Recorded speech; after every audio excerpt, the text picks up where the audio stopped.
안녕하세요. 요즘 AI가 질문에 답하는 방식에 정말 거대한 업그레이드가 일어나고 있거든요. 혹시 알고 계셨나요? 오늘은 그냥 정보를 띡 검색하는 수준을 넘어서요. 스스로 연구 전략까지 짜는 새로운 AI 패러다임, 바로 에이전틱 RAG에 대해서 한번 제대로 파헤쳐 보겠습니다. 자, 본격적으로 시작하기 전에 우리 다들 한 번쯤은 겪어봤을 만한 상황, 질문 하나 드려볼게요. AI 비서한테 뭘 물어봤는데 가끔씩 진짜 이게 무슨 소리지? 싶은 완전히 엉뚱한 대답이 나올 때 있잖아요. 도대체 왜 그런 걸까요? 그 근본적인 이유가 바로 기존 기술의 한계 때문입니다. 기존 AI를 한번 상상해 보세요. 딱 정보가 주어지기만을 기다리는 신입 조수 같은 느낌이랄까요? 자, 이 그림 한번 보세요. You can only answer the question with these chunks 라고 되어 있죠. 말 그대로 내가 지금 주는 이 문서 뭉치 안에서만 대답해 하고 딱 지시를 받는 거예요. 그러니까 AI 스스로는 추가 정보를 찾아볼 능력이 아예 없었던 거죠. 이게 바로 기존 방식의 아주 치명적인 한계였습니다. 네, 그래서 첫 번째 섹션에서는요, 방금 말씀드린 이 숟가락으로 떠먹여주는 접근 방식, 이걸 전문 용어로 나이브 RAG라고 하거든요. 여기에 대해 좀 더 알아보겠습니다. 나이브 RAG, 그러니까 전통적인 RAG 방식이라는 게 뭐냐면요. 정말 간단해요. AI한테 미리 정해진 문서들을 그냥 한 번에 툭 던져주는 겁니다. 그리고 자, 이 안에서만 답을 찾아봐 하는 거죠. 여기서 핵심은 뭐냐면 AI가 이 연구 과정에 단 1도 개입할 수가 없다는 거예요. 어떤 문서를 볼지, 뭘 더 찾아볼지 스스로 결정할 권한이 전혀 없었던 겁니다. 하지만 이제 드디어 패러다임이 바뀌고 있습니다. 우리의 이 수동적인 AI 조수를요, 이제는 능동적인 연구원으로 승진시킬 때가 온 거죠. 이 둘의 차이가 바로 여기 이 화면에 명확하게 나와 있습니다.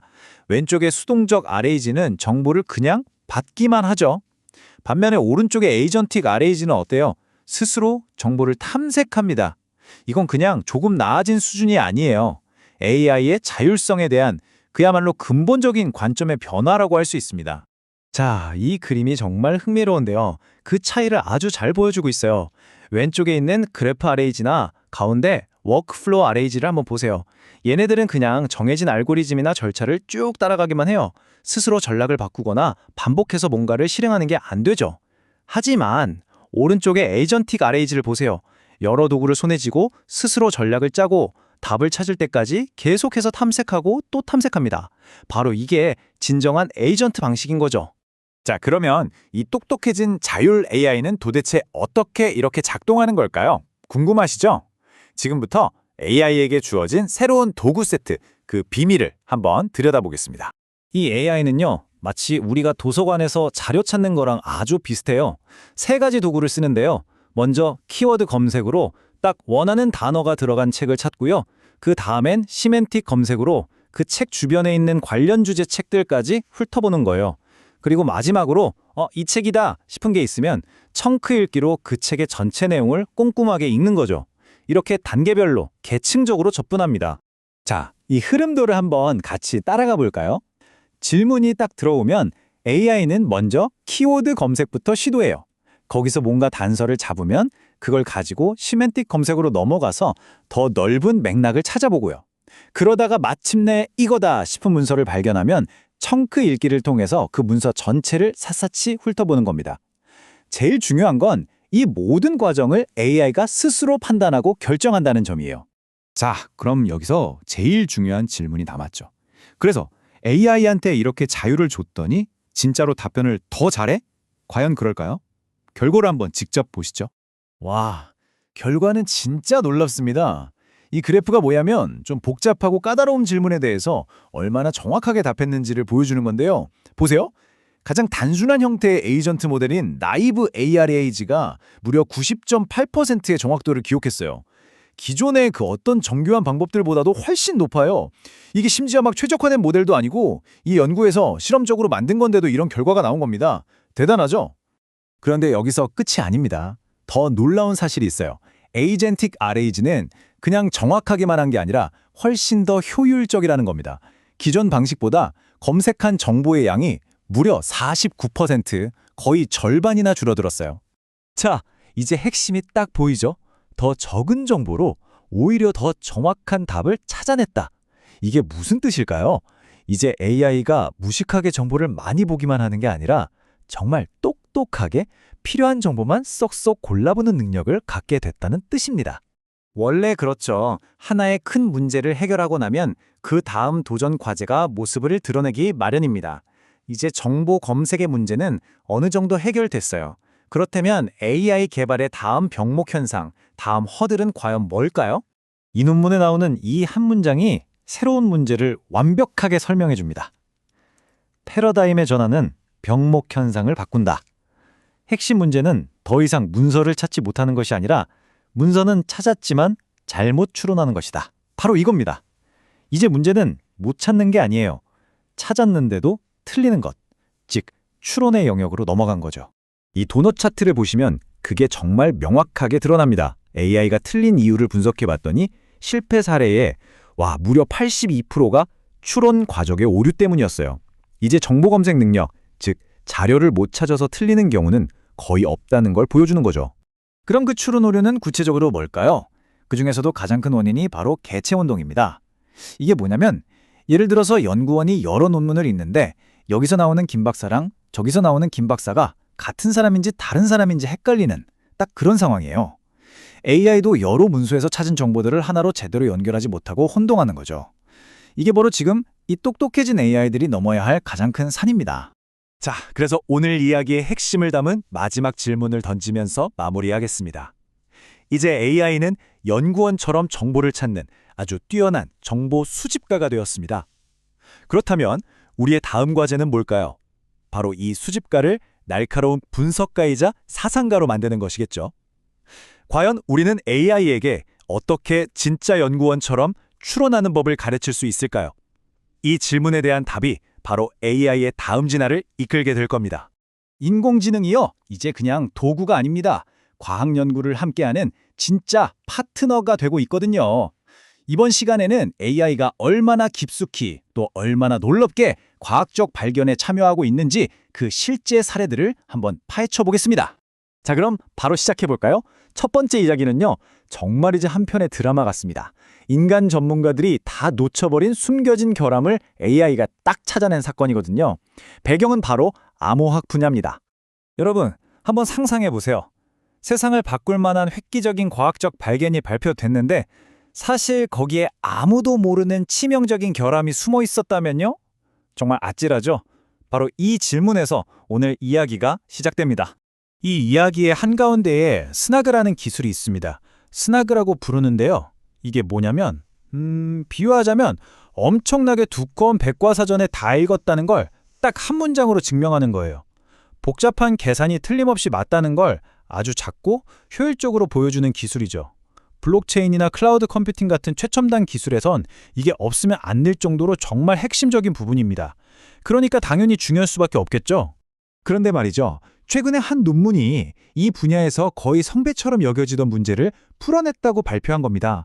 그게 뭐냐면 미래의 양자 컴퓨터로도 뚫을 수 없다고 믿어지는 아주 강력한 암호 기술 LWE를 기반으로 이 스나르그를 만들어냈다는 거였어요. 이건 정말 그야말로 엄청난 대발견이었죠. 하지만 바로 여기서 영화 같은 반전이 일어납니다. 쟁쟁한 인간 전문가들의 검토를 다 통과했던 바로 그 논문에서 놀랍게도 AI 모델 하나가 아무도 생각지 못했던 치명적인 결함을 찾아내고 만 겁니다. 대체 그 결함이 뭐였을까요? 여기 보시는 것처럼 아주 미묘하지만 결정적인 차이였어요. 이론적으로는 완벽한 일관성, 그러니까 100% 예외 없이 딱 들어맞아야 했거든요. 그런데 이 논문이 실제로 구현한 건 통계적 일관성이었던 거죠. 이게 무슨 말이냐면 거의 다 맞지만 아주 희박한 확률로 틀릴 수도 있다는 뜻이에요. 바로 이 작은 틈이 이 논문 전체를 무너뜨릴 수 있는 치명적인 구멍이었던 겁니다. 이게 그냥 운이 좋아서 발견한 게 절대 아니에요. 연구원들이 AI한테 아주 특별한 임무를 줬거든요. 바로 반복적 자체 수정이라는 건데요. 먼저 검토 보고서를 쓰게 한 다음에 AI 스스로 내가 쓴 보고서에 혹시 틀린 건 없어? 하고 비판하게 만들고 그걸 바탕으로 다시 수정하고 또 비판하고 이렇게 계속 스스로를 채찍질하게 만든 거죠. 아주 깐깐한 검토자 역할을 시킨 겁니다. 자, 지금까지는 AI가 날카로운 비평가 역할을 하는 걸 봤죠. 근데 AI의 능력은 여기서 그치지 않습니다. 단순히 흠을 찾아내는 걸 넘어서서 아예 연구를 함께 해나가는 파트너가 될 수 있다는 새로운 가능성을 보여주고 있어요. 이 그림이 바로 그 새로운 협업 방식을 보여주는데요. 아주 흥미롭습니다. 먼저 사람이 AI한테 문제를 던져줘요. 그럼 AI가 혼자서 가능한 모든 해결책을 막 탐색하고 깊이 파고들죠. 그리고 그 결과를 사람한테 가져오면 둘이 같이 이걸 검토하고 분석합니다. 이건 좀 아닌데? 이 방향은 괜찮다 하면서요. 그리고 그 피드백을 받아서 AI가 다시 탐색을 시작하는 거죠. 이렇게 계속 핑퐁처럼 주고받으면서 문제를 풀어가는 겁니다. 그렇다면 구체적으로 어떻게 이런 똑똑한 AI랑 같이 일할 수 있을까요? 여기 일종의 협업 공략집이 있습니다. 연구원들이 쓰는 방법들을 한번 들여다보죠. 핵심은 결국 대화합니다. 처음부터 너무 어려운 걸 시키는 게 아니라 일단 큰 그림을 물어보는 거죠. 그러고 나서 문제를 잘게 쪼개서 하나씩 시키고요. AI가 가끔 엉뚱한 소리를 하면 아니, 그건 아니고 이쪽이야 하고 바로 잡아주고 또 어떤 때는 큰 방향, 그러니까 일종의 지도를 그려줘서 AI가 길을 잃지 않게 도와주는 겁니다. 이렇게 하다 보면요, AI는 더 이상 그냥 프로그램이 아니게 됩니다. 이 논문에서 표현한 비유가 정말 기가 막힌데요. AI는 지치지도 않고 모르는 게 거의 없는 데다 심지어 창의적이기까지 한 아주 유능한 주니어 연구원이 되는 겁니다. 최고의 파트너죠. 자, 지금부터가 AI의 능력 중에 제가 생각하기에 가장 놀라운 부분입니다. 바로 창의성인데요. 전혀 상관없어 보이는 분야의 아이디어들을 막 가져와서 연결시키는 능력 정말 대단합니다. 바로 이런 식으로요. 왼쪽을 보면 딱딱 끊어지는 이산 문제를 부드럽게 이어지는 연속 문제로 바꿔서 생각하니까 실마리가 보였고요. 오른쪽에서는 복잡하게 얽힌 그래프 문제를 아예 기하학 문제로 바꿔서 풀었습니다. AI가 완전히 다른 세계의 언어로 문제를 번역해서 새로운 해법을 찾아낸 거죠. 조금만 더 깊이 들어가 볼까요? 맥스커지라는 문제를 풀 때는 그래프 문제를 웬 구표면의 에너지 문제로 바꿔버렸어요. 그리고 슈타이너 트리라는 문제를 풀 때는 기하학 분야에서도 아는 사람만 아는 키르슈 브라운 확장 정리라는 걸 어디선가 딱 찾아와서 적용하더라는 겁니다. 솔직히 말해서 인간 전문가라도 이런 연결은 정말 떠올리기 힘들거든요. 완전히 다른 분야를 넘나드는 진짜 창의성이죠. 자, 그럼 이 모든 놀라운 이야기들이 우리에게 말해주는 건 뭘까요? 이렇게 강력한 인간과 AI의 협업이 과학의 미래를 어떻게 바꿔놓을까요? 이제 마지막으로 큰 그림을 한번 그려보겠습니다. 여기서 아주 흥미로운 점이 있습니다. 이 연구를 한 바로 그 과학자들이 스스로 경고의 메시지를 던지고 있다는 거예요. AI 덕분에 과학적 발견의 속도는 폭발적으로 빨라질 텐데 문제는 그걸 검증하는 인간의 속도는 그대로라는 거죠. 결국 발견은 넘쳐나는데 그게 맞는지 틀리는지 심사하는 과정에서 심각한 병목 현상이 생길 거라는 겁니다.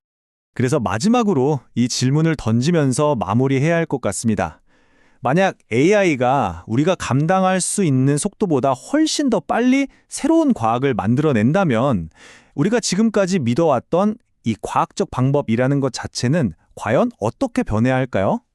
어쩌면 이것이야말로 AI 시대가 우리 모두에게 던지는 가장 근본적인 질문이 아닐까 싶습니다. 매일같이 정말 어마어마한 양의 과학 논문이 쏟아져 나오잖아요. 사실 이걸 한 사람이 다 따라잡는다는 건 거의 불가능하죠. 그런데 만약에 이걸 전부 다 읽고 깔끔하게 요약해주고 심지어 출처까지 정확하게 딱 짚어주는 그런 AI가 있다면 어떨 것 같으세요? 오늘 이 자료 분석에서는요, 바로 이 골치 아픈 문제를 해결하기 위해 나타난 아주 특별한 AI에 대해 이야기해 보려고 합니다. 자, 78에서 90%. 이 숫자가 대체 뭘 의미할까요? 힌트를 드리자면 이건 오답률입니다. 세계에서 제일 똑똑하다고 하는 바로 그 AI들 있죠? 그 AI들한테 과학 논문을 인용해달라고 했을 때 이만큼이나 틀린다는 겁니다. 거의 10의 8, 9은 엉터리라는 건데 와, 이러면 우리가 과연 그 결과를 믿고 쓸 수 있을까요? 네, 그래서 오늘 우리가 다룰 기술이 바로 이런 문제를 해결하려고 나온 건데요. 그 핵심 문제를 좀 더 깊게 들여다볼게요. 바로 과학계가 마주하고 있는 정보의 위기에 대한 이야기입니다. 요즘 과학계는요, 정말 말 그대로 정보의 쓰나미에 휩쓸리고 있어요. 새로운 논문이 진짜 정신없이 쏟아지니까 한 분야만 평생 파고든 전문가라고 해도요, 최신 연구를 다 챙겨보는 게 거의 불가능할 지경이 됐습니다. 이게 그냥 바쁘다 정도의 문제가 아니라 결국 새로운 발견을 늦추는 아주 심각한 걸림돌이 되고 있는 거죠. 이쯤 되면 다들 이렇게 생각하실 거예요. 아니, 요즘 GPT-4 같은 엄청난 AI도 나왔는데 그냥 그거 쓰면 되는 거 아니야? 하고 말이죠. 네, 저라도 그렇게 생각했을 겁니다. 하지만 현실은 생각보다 훨씬 더 복잡합니다. 자, 이 표를 좀 보세요. 이거 정말 충격적입니다. 우리가 잘 아는 GPT-4를 포함해서요, 세계 최고 수준이라는 AI 모델들이 컴퓨터 과학 논문을 인용할 땐 거의 80%, 생물의학 분야에선 무려 95% 가까이 없는 출처를 지어낸다는 거예요. 이게 바로 환각 인용, 그러니까 말 그대로 헛것을 보고 인용하는 건데, 연구에 이런 AI를 쓴다? 와, 이건 정말 상상만 해도 끔찍하죠? 실제로 연구진도 바로 이 점을 지적합니다. AI가 그냥 훈련하면서 외웠던 지식만 가지고 그럴싸하게 말을 막 지어내는 거 있잖아요. 이게 다른 데선 유용할지 몰라도 사실과 정확성의 생명의 과학 분야에서는 이건 완전 독이 될 수 있다는 거죠. 그러니까 핵심은 뭐냐? 그냥 이것저것 많이 아는 척하는 AI가 아니라 하나를 알더라도 정확하게 아는 AI가 필요하다는 겁니다. 자, 그래서 이 모든 문제들을 해결하기 위해 등장한 오늘의 주인공을 소개해드릴 시간입니다. 바로 과학연구만을 위해 태어난 전문 도구 오픈 스칼라입니다. 오픈 스칼라가 뭐냐면요. 한마디로 과학 연구에 특화된 AI라고 생각하시면 돼요. 그냥 이것저것 다 하는 범용 AI가 아니라 오직 과학 연구 작업만을 위해 특별히 설계된 거죠. 그리고 중요한 건 이게 완전히 개방된, 즉 오픈 소스라는 점이에요. 누구나 들여다보고 또 함께 발전시켜 나갈 수 있다는 뜻입니다. 그럼 이 오픈 스칼라가 얼마나 대단한 지식을 가지고 있느냐? 바로 이 숫자, 4,500만? 이게 바로 오픈 스칼라의 데이터베이스에 들어있는 과학 논문의 수입니다. 4,500만 편이요. 와, 이건 뭐 최신 연구를 위한 거대한 디지털 도서관을 통째로 머릿속에 넣고 있는 셈이죠. 아니, 근데 다른 AI들은 그렇게 엉터리 인용을 많이 하는데 오픈 스칼라는 대체 어떻게 그 문제를 피할 수 있었을까요? 그 비밀의 문을 한번 열어보겠습니다. 자, 이 그림이 좀 복잡해 보일 수 있는데요. 이게 바로 오픈 스칼라의 핵심 작동 원리입니다. 아주 간단하게 설명해 드릴게요. 첫째, 질문이 들어오면 방대한 데이터베이스에서 관련 정보를 싹 찾아옵니다. 이걸 검색이라고 하고요. 둘째, 찾아온 정보들 중에서 진짜 중요하고 정확한 것들만 골라서 순서를 매겨요. 이게 재순위화입니다. 그리고 마지막으로 이 핵심 정보들을 바탕으로 답변 초안을 만든 다음에 이걸로 끝이 아니라 스스로 계속 고쳐나가는 거죠. 여러 번 개선하는 겁니다. 방금 말씀드린 그 스스로 고쳐나가는 과정이 바로 오픈 스칼라의 진짜 비밀병기, 자가 피드백 루프입니다. 보세요. 일단 답변 초안을 하나 써요. 그리고는 AI가 자기 자신한테 물어보는 겁니다. 이 답변 충분히 정확한가? 빠진 건 없나? 하고 스스로를 비평하는 거죠. 만약 부족한 게 있다, 그럼 다시 데이터베이스를 뒤져서 추가 정보를 찾아와요. 그리고는 그 피드백이랑 새로운 정보를 합쳐서 훨씬 더 나은 버전의 답변을 만들어내는 겁니다. 와, 이거 마치 AI 안에 아주 깐깐한 팩트체커랑 편집자가 같이 들어있는 거나 마찬가지네요. 자, 이론은 아주 그럴듯한데 과연 실전에서도 통했을까요? 이제 이 전문화된 AI가 경쟁자들, 그리고 심지어는 인간 전문가들과 맞붙었을 때 어떤 결과를 보여줬는지 직접 확인해 보시죠. 물론 평가를 대충 할 순 없겠죠. 그래서 연구진들은 아주 혹독한 시험대를 하나 만들었습니다. 이름하여 스칼라 QA 벤치. 이건 실제 연구자들이 던질 법한 수천 개의 까다롭고 전문적인 질문들로 꽉 채워진 그야말로 AI 과학 지식 경진대회 같은 거라고 보시면 됩니다.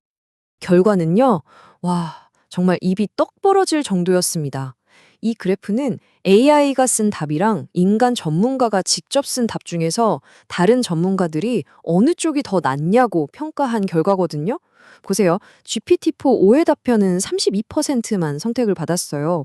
그런데 오픈 스칼라가 쓴 답변은 무려 절반이 넘는 51%가 선택을 받았고요.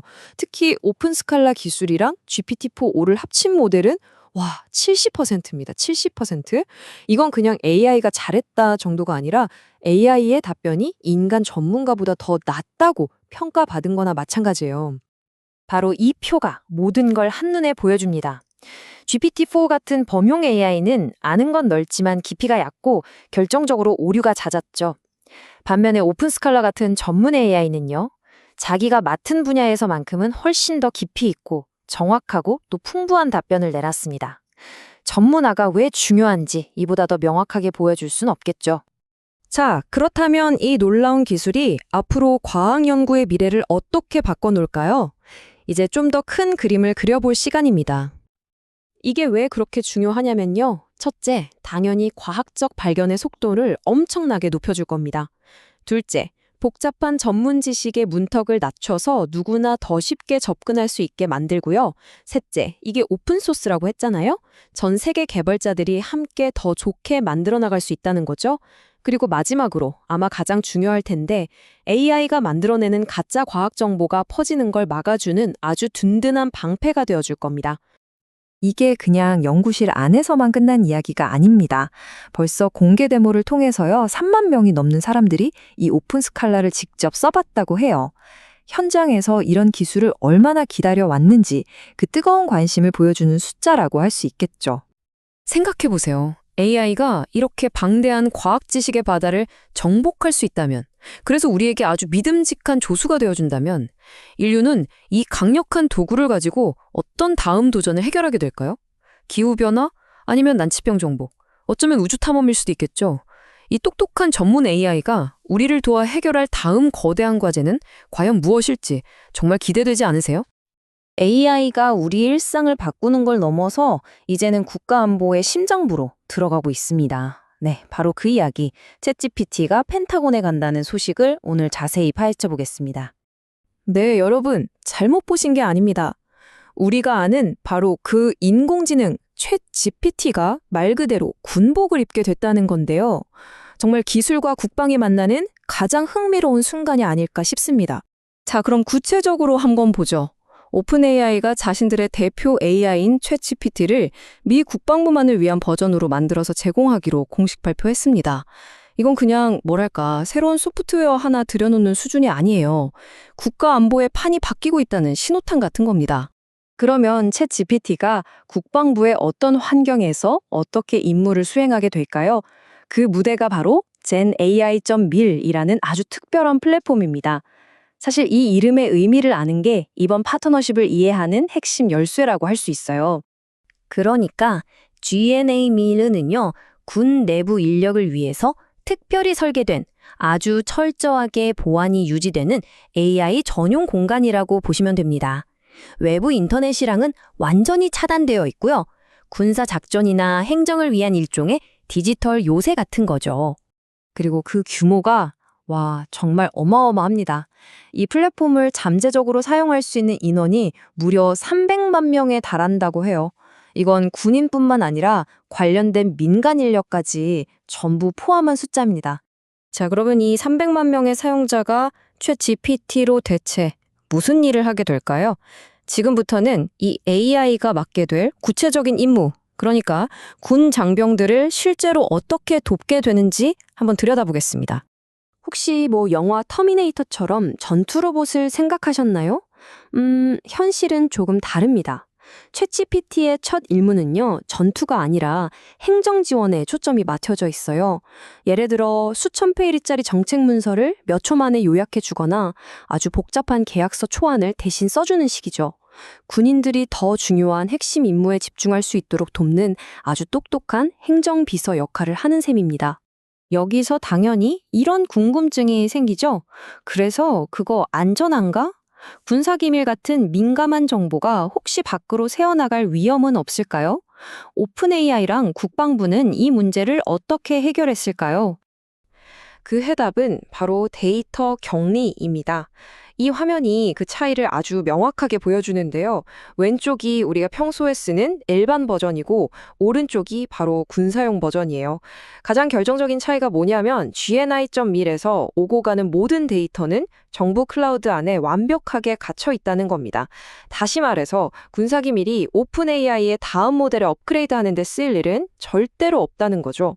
자, 지금까지는 기술적인 측면을 살펴봤다면 이제부턴 좀 더 큰 그림을 봐야 합니다. 이 파트너십이 도대체 왜 중요한 건지 그 전략적인 의미를 한번 짚어보죠. 이건 단순히 국방부가 새 프로그램을 하나 사는 것과는 차원이 다른 이야기거든요. 오픈 AI가 공식적으로 밝힌 입장을 보면 이번 파트너십의 이유가 아주 명확하게 드러납니다.